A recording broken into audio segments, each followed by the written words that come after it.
আসসালামু আলাইকুম। Hello everybody. সবাই কেমন আছেন? আশা রাখি সবাই অনেক ভালো আছেন। আলহামদুলিল্লাহ আমরাও ভালো আছি। আমি পূরবী চলে আসলাম পূরবীস রেসিপি থেকে আপনাদের জন্য একটা নতুন রেসিপি নিয়ে আর আপনাদের সাথে একটি গল্প করতে। আজকে আমার একটা শর্ট স্কেডিউল ছিল, তো বাসায় চলে আসছি। তো ভাবলাম যে কাল যেহেতু আমার ডে অফ, একটা রেসিপি তো আমার শেয়ার করতে হবে। তা সরপুঁটি মাছের দো পেঁয়াজা রেসিপিটা আপনাদের কাছে আমি শেয়ার করব। আশা রাখি আপনাদের ভালো লাগবে। একদম খাঁটি বাঙালিয়ানা একটা রেসিপি। তো আর সামনে ইনশাআল্লাহ তো রমজানের জন্য চেষ্টা করব।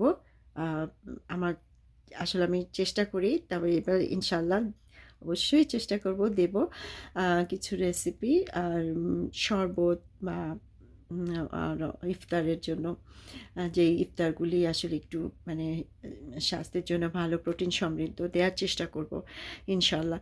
আর হচ্ছে আমাদের এখানে কালকে সেহরি, আমরা কাল সেহরি খাবো। আর পরশুদিন তো আমাদের প্রথম রোজা। আর আমাদের দেশে মঙ্গলবার দিন সেহরি, বুধবার দিন প্রথম রোজা।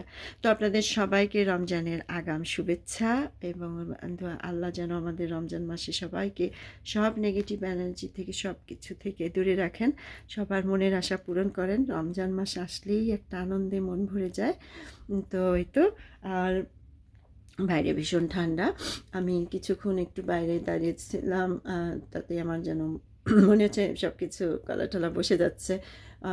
যখন কাজে গেছি তখন ঠান্ডা ছিল না, এখন ভীষণ ঠান্ডা। তো চলুন আমি দেখাই আজকে আমার সরপুঁটি মাছের রেসিপিটা।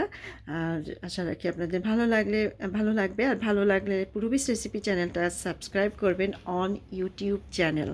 আর ফেসবুকে রিলস আপনারা ফলো করবেন কাজী পূরবী নামে। আর আমার চ্যানেলটা হচ্ছে ইউটিউবে পূরবীস রেসিপি।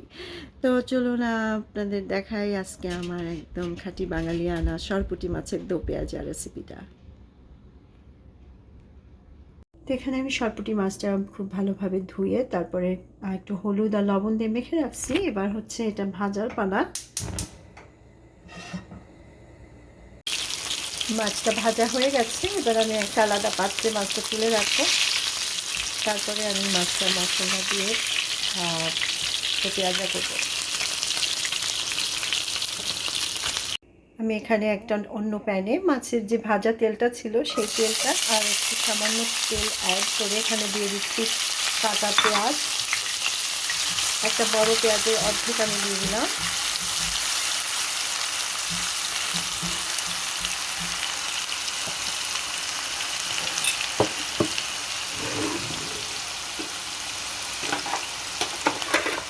মাছের তেল আমি দিয়ে দিচ্ছি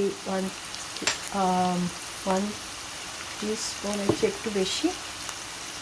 আপনারা আপনাদের লবণটা দেখে নেবেন। আর মাছের পেঁয়াজ কিন্তু খুব বেশি ভাজতে হয় না, একটু নরম হলেই কিন্তু।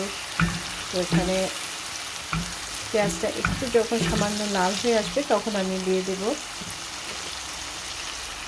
পেঁয়াজ বাটা।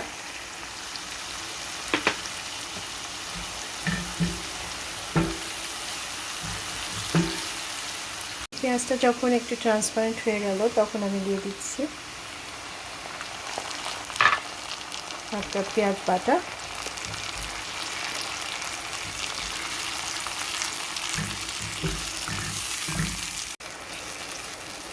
রসুনের পেস্ট আর জিরার গুঁড়া আমি এখানে দিয়ে দিলাম।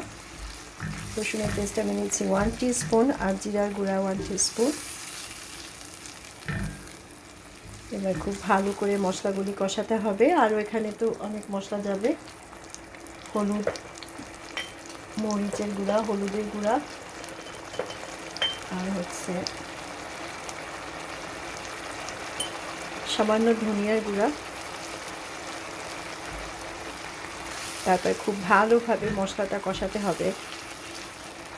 ঠিক এই পর্যায়ে আমি এখানে দিয়ে দিচ্ছি 1 টিস্পুন কালো জিরা। কালো জিরাটা আমি আগে দেইনি কারণ এটা তেলের মধ্যে পুড়ে যাবে। তো আপনারা এই সময়টা দিলে হয় কি যে ফ্লেভার বের হবে, কারণ এখনও তেলটা পেঁয়াজটা মানে ভুনা হতে অনেক সময়। তো এই সময়টা কালো জিরাটা দিলে এটা ভাজাও হবে, ফ্লেভার বের হবে, কিন্তু পুড়বে না, পুড়ে পুড়ে যে ফ্লেভারটা নষ্ট হয়ে যাবে না।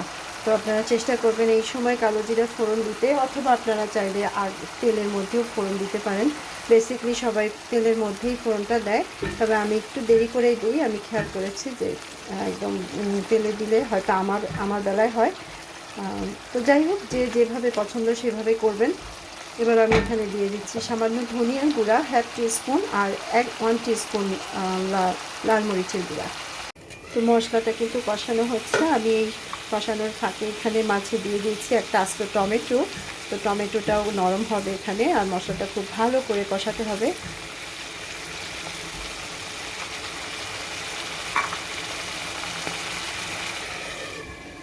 মশলা কষানো হয়ে গেলে আমি এখানে দিয়ে দেব গরম পানি।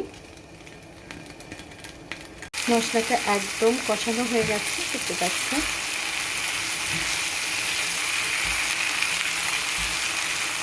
তেল তেল থেকে আলাদা হয়ে আসছে। তো আমি এখানে দিয়ে দিচ্ছি এবার ঝোলের জন্য গরম পানি।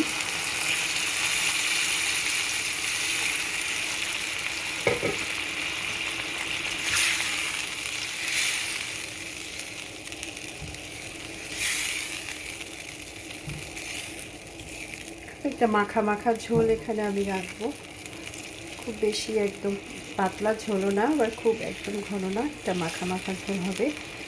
তো আমি আবারও ঢাকনা দিয়ে ঝোলটা খুব ভালোভাবে বলক আসার জন্য রেডি মানে অপেক্ষা করি।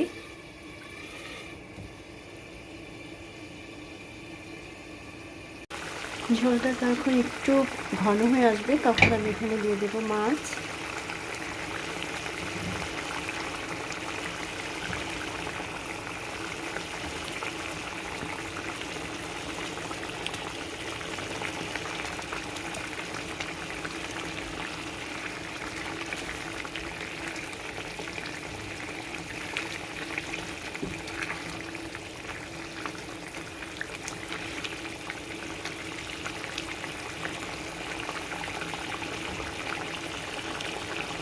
আবারও ঢাকনা দিয়ে আমি কিছুক্ষণ রান্না করব ঝোলের মধ্যে মাছটা হওয়ার জন্য। তো ফিনিশিং টাচটা ধনিয়া পাতা দিয়ে আমি শেষ করলাম।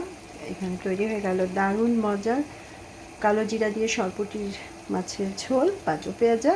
আশা রাখি আপনাদের রেসিপিটা ভালো লেগেছে। আমি আপনাদের একটু পরে পরিবেশন করে দেখাবো। তো এই তো ঝোলটা আমি আপনাদের দেখাচ্ছি। খুব বেশি ঘন না, খুব বেশি পাতলাও না।